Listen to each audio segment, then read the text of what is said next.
공조본이라는 건 사실은 수사를 위한 편의 기구인 것이고 예. 실제 영장을 청구하고 수사 주체는 공수처인데 공수처에는 내란죄를 수사할 그 법률적 근거가 없어요. 그러니까 공수처에서 어떻게 하냐면 직권남용죄를 수사하다가 내란죄를 인지한 경우에 직접 관련 있는 범죄의 경우이기 때문에 관련 조항에 따라서 수사권이 있다 이렇게 주장하는 것인데 문제는 이제 대통령의 경우가 문제예요. 다른 분들은 그런 공수처의 논리가 통하는데 대통령의 경우에는 직권남용죄에 대해서는 그 불소추 특권이 있단 말이죠. 소추되지 아니한 그 범죄 유형 중에 하나예요. 예. 소추 대상이 되는 건 내란죄예요. 그렇다면 직권남용죄를 수사하다 내란죄를 인지하는 경우는 있을 수 없는 거죠. 대통령의 경우에는 그런 얘기를 하고 있는 것 같아요.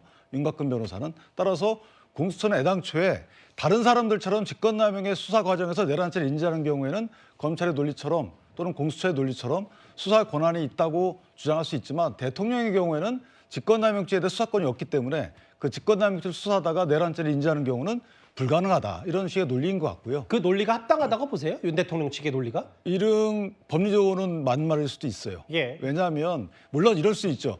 직권남용죄가 불소추의 대상은 되지만 수사는 가능하다.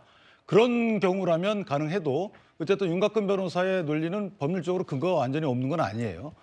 또 하나는 이제 그 의견서에 보면은 관할이 실제 그 공수처에서 영장을 청구하거나 기소할 때는 중앙지방법원 내지 중앙지검으로 해야 되는데 지금 서부지방법원으로 한 것도 좀 문제가 있다 이런 논리가 하나 있는 것이고 마지막으로 영장을 받는다 하더라도 영장의 집행 과정에서 과연 이것이 법리적인 문제가 있을 수 있다. 예를 들면 군사시설보호법상의 관저라는 것은 군사보호시설로 지정이 돼 있거든요. 그렇기 때문에 예. 군사보호시설로 영장을 집행할 때 해당 기관장이 만약에 허락하지 않으면 못 들어가요. 그러니까 이런 여러 가지 문제가 있기 때문에 그러니까 윤곽근 변호사가 말하는 것처럼 이 조사를 위한 다른 방법이나 다른 조율이 필요한 게 아닌가 이런 논리를 대고 있는 겁니다.